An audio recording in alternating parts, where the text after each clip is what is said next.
On March 25th, 1965, a white middle-class housewife from Detroit was shot and killed in Alabama. 39-year-old Viola Luizzo was murdered by members of the Ku Klux Klan. Mrs. Luizzo traveled to Alabama to help the Southern Christian Leadership Conference. Her decision to go was driven in part by the events of March 7, 1965, in Selma, also known as Bloody Sunday.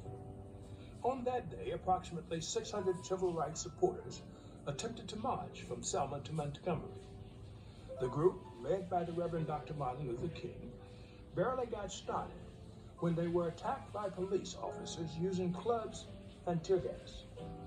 Mrs. Luizzo had watched the brutal assaults in a news broadcast and felt compelled to find a way to join the civil rights movement.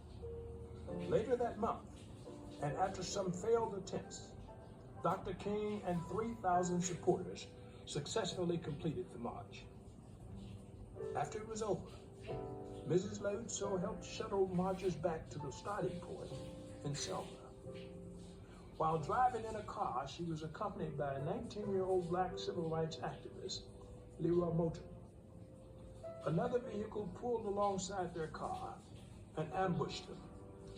The 4 Klansmen inside had been following them, and one of the passengers shot at Mrs. Luizzo, striking her and killing her.